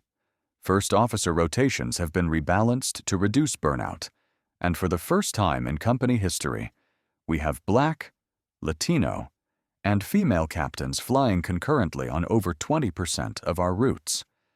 Benjamin Taylor followed. Public sentiment is surging. Our Horizon rebrand campaign has outperformed every benchmark. And Seat 2A, he added with a wry smile, is now symbolic. People are posting selfies in it. Hashtag Justice in the Skies has over 9 million uses. And financials. Terrence asked, Sophia Mendes responded. Stock is up 19% since the acquisition. Analysts are calling us the future of ethical aviation. Shareholders are rallying behind the leadership change. But, she hesitated. But Terrence pressed. There's pushback, she said plainly. Some former executives, conservative media, a few high-status flyers who claim we're politicizing air travel. Terrence leaned forward. Good, he said. That means they've noticed. The room went quiet. Then he continued. This isn't about politics. It's about principle. If someone is offended that equity is now policy, they can fly someone else's airline. There was no applause, just solemn nods from a team that understood the weight of what they were doing. After the meeting, Terrence walked the concourse of Chicago O'Hare Incognito in a black Horizon hoodie and dark jeans. He liked walking terminals alone, observing, listening. At gate H12, he watched a young black girl, no older than 8, stare in wonder at a Horizon plane as it taxied in. She tugged at her mother's sleeve. Can girls be pilots too? Her mother smiled. They can be anything they want. Baby. Terrence's throat tightened. That's why this mattered. He moved toward the gate counter, where a newly hired agent Latina, maybe 25, was fielding a complaint from a disgruntled business traveler in a tailored suit. This is ridiculous, the man barked. I don't care who owns the airline. I've flown first class for 20 years. I don't need a damn woke lecture about inclusive safety briefings. Just bring back the champagne. The agent stood firm. Our safety briefings now reflect our values. If that's an issue, you're free to cancel. Terrence waited until the man stormed off before stepping forward. Handled that well, he said. She blinked. Thanks, sir. I just wait. Are you Terrence Wright? He confirmed, offering a hand. Her face lit up. Sir, it's an honor. I just joined last week after hearing your announcement. I was working at a low-cost airline before, but what you did, it made me believe I'd matter here. You do, he said. And when you enforce those policies, you don't just represent Horizon. You define it. She straightened her shoulders with pride. Later that afternoon, Terrence boarded Flight 820, bound for Atlanta, incognito. This wasn't a public appearance. It was a test flight of Horizon's systems, both technical and human. He sat in coach. He wanted to see how it felt to be a regular passenger under his own policies. He was greeted warmly by the crew. The safety announcements referenced diverse needs. The flight attendants offered options for passengers with mobility or sensory differences. And when turbulence hit unexpectedly, it was the junior black attendant, Michael's mentee, who calmly reassured passengers with professionalism far beyond his years. As the plane leveled out, an elderly white woman seated beside Terrence leaned in. I watched that story about you, she said quietly. About the first-class seat. I just wanted to say, I'm sorry you were treated that way, and I'm glad you did something about it. Thank you, Terrence said softly. You didn't just fix a flight, she added. You're fixing something bigger. He looked out the window at the clouds drifting by. Yes, ma'am, he said. We're trying to change the whole sky. When Flight 820 landed in Atlanta, Terrence didn't head straight for the exit. Instead, He waited until the last passengers had disembarked, then made his way to the cockpit. Captain Reyes had coordinated with the local crew to let him observe Horizon's newly launched Flight Experience Audit, a program designed to assess in-flight service quality firsthand, without staff knowing they were being monitored. In the cockpit, a young Asian American pilot was completing the final checks. Her co-pilot, a woman in her 40s with Caribbean heritage, was logging flight data. They looked up when Terrence entered. "Mr. Wright," the captain said, surprised. "We didn't know you were aboard." "I wasn't here as CEO today," Terrence replied. "I was here as a passenger. You both flew a great mission." The captain beamed. "That means a lot coming from you." "No," Terrence corrected gently. "It should mean a lot coming from any passenger. That's the point of Horizon now. We answer to them." He left the cockpit and stepped into the jet bridge, where Sophia Mendes was waiting, tablet in hand. "We have a problem," she said without preamble. Terrence's expression sharpened. "Go on. Howard Phillips is launching a campaign. He's calling the acquisition a stunt. He's been giving interviews to right-wing outlets claiming you engineered this for publicity, that the discrimination incident was exaggerated." Terrence's jaw tightened. "He's also reaching out to former Skyline board members, suggesting they form a legal challenge to the takeover. It's weak, but it's noise. He's trying to reclaim the narrative," Terrence muttered. "We're not going to let him." Sophia nodded. "I have a counter-narrative plan, a cross-platform docu-campaign called Altitude Adjustment, first-person testimonials from passengers and staff since the transition, real faces, real stories." Terrence glanced over the proposal and nodded slowly. "Greenlight it. I'll record the opening statement myself." As they walked through the terminal, Terrence's phone buzzed. It was Benjamin Taylor. "Turn on Horizon Channel 5. Benjamin said. "Now." Terrence tapped into the in-house media stream and watched as the story unfolded live. A white female passenger, mid-40s, was giving an impromptu interview in Terminal C. "I was on Flight 11382, she told a crowd of reporters. I saw what happened to Mr. Wright. I watched how he was treated, how he responded. And then I saw him take ownership, literally, of the situation. If that's not leadership, I don't know what is." The clip spread rapidly. By the time Terrence reached his hotel suite that evening, Rightway was trending alongside Justice in the Skies. It was no longer just a story about a first-class seat. It was becoming a case study in modern leadership. As he reviewed the campaign footage Sophia had assembled, Terrence felt a tap on the shoulder. It was Amanda Johnson, the now-promoted Chief Diversity Officer. "I've finished the employee feedback report," she said. "You need to see this." She handed him a folder labeled Voices from Within.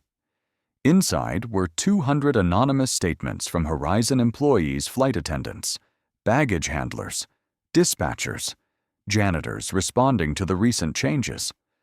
Some were glowing, others were cautiously hopeful, a few were brutally honest. Terrence read one aloud. "When I joined Skyline, I learned to keep my head down. If you spoke up about mistreatment, you were labeled difficult. Since Mr. Wright took over, we've been told that our voice matters, but I'm still scared to believe it. I've been disappointed too many times." Terrence set the folder down carefully. "We have to earn their trust," he said, "not demand it." Amanda nodded. "Exactly." Terrence turned to his whiteboard and wrote in bold capital letters, "Respect is a flight plan, not a landing spot." He drew a line underneath it. "Tomorrow, I want every Horizon manager to receive a directive," he said, They're to host open forums with their teams. No scripts, just listening. Every voice matters, no matter the rank. Amanda's smile was full of cautious pride. And one more thing, Terrence added. Start planning the legacy flight. Amanda's eyes widened. Though what it's time we acknowledge the ones who paved the way, who endured the worst, so we could take off. I want to charter a special flight for retired black pilots, airline workers, and civil rights leaders co-piloted by Jennifer Reyes and Michael Jordan. Amanda's hand covered her mouth in emotion. That's beautiful. Call it what it is, Terrence said. Justice with altitude. That night, as the city lights flickered outside his hotel window, Terrence opened his laptop and typed out the first line of his Horizon address to all passengers. Welcome aboard the new Horizon Air, where the sky doesn't discriminate, and neither do we. He saved the draft. A denied seat had led to a redrawn map of power, but Terrence knew the journey wasn't over. It was just reaching cruising altitude.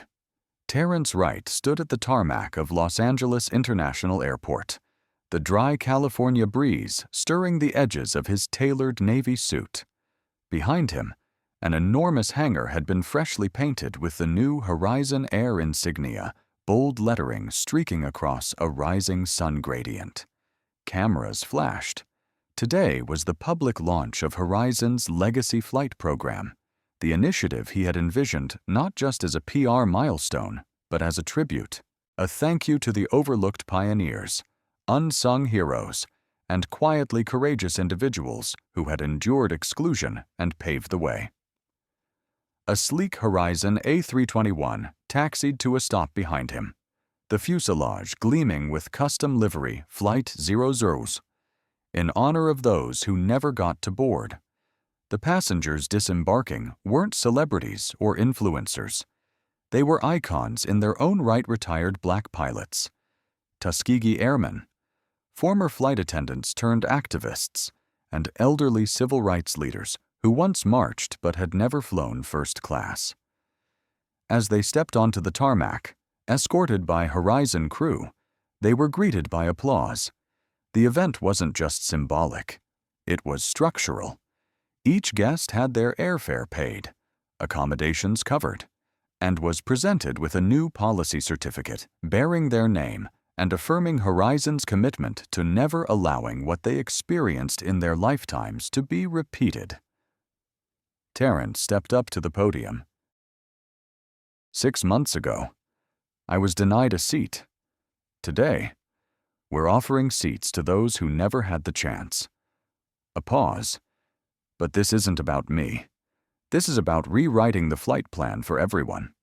The audience press, airport staff, Horizon employees, and curious travelers grew quiet. We cannot fix the past, Terrence said, but we can honor it. And we can ensure that the systems that denied access to some now create access for all. He nodded toward the aircraft behind him. Flight 000 will now become a permanent tradition at Horizon. Every year, this plane will fly a commemorative route for equity and remembrance. It will visit cities central to civil rights history, and it will be staffed by a crew chosen not just for their skills, but for the barriers they've overcome. Spontaneous applause broke out. Benjamin Taylor, now Horizon's chief marketing officer, stepped forward with tears in his eyes. "Mr. Wright," he said, "you've done something here that most companies wouldn't dare. You've turned moral clarity into corporate policy." Terrence smiled slightly. Because when your mission is powered by justice, altitude is limitless. That evening, news networks across the globe broadcast the Legacy flight. One anchor referred to it as the Rosa Parks moment of modern aviation, but Terrence dismissed the comparison in an interview.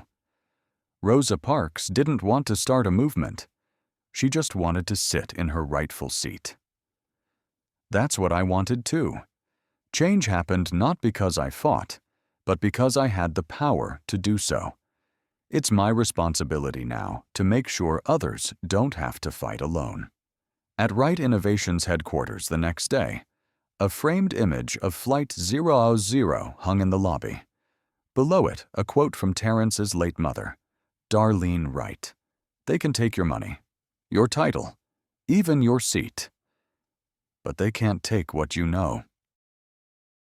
So fill your mind with enough to build something no one can take from you." Terrence stood silently in front of the display, his aunt Darlene Wright at his side. "She would have been proud," she whispered. "She's the reason this exists," Terrence replied. Later, Terrence joined his executive team for a quarterly review. Revenue is up 17%. Robert Chen reported. "More importantly, our customer trust scores are the highest in the industry." "Any resistance?" Terrence asked. Jackson Williams spoke next. "Of course, some backlash. Some former staff are suing, but our documentation is airtight, and the public overwhelmingly supports our reforms." Amanda Johnson added, "We're seeing other airlines quietly adopt similar equity models. We're setting the new standard." Terrence leaned back in his chair. "Then it's time to expand," he said. "Horizon's success shouldn't stay limited to domestic roots. I want a global equity initiative, our same policies, implemented with international partners. Let's rewrite the global flight plan." As the meeting adjourned, Terrence received a text from Captain Jennifer Reyes' new applicant pool just opened. 42% women, 38% minority candidates, most diverse in aviation history. He smiled. At home that night, Terrence stepped out onto his balcony, watching the city's lights flicker beneath the stars. The horizon stretched wide and unbroken before him. He thought of that narrow jet bridge months ago, the humiliating walk to economy, the subtle slights, the disbelief in the staff's eyes. That walk had been the final insult. But today, that walk now echoed as the first step toward structural transformation. He pulled out his phone and posted, "To anyone who's ever been told they don't belong, don't wait for a seat. Build the airline. Justice in the skies. Legacy flight." Within seconds, the post went viral. Because what Terrence Wright had built wasn't just a company, it was proof that the best response to exclusion is elevation. Don't forget to subscribe and hit the notification bell to catch more gripping stories like this. Thanks for watching. And remember, sometimes your denied seat is just the beginning of your ascent.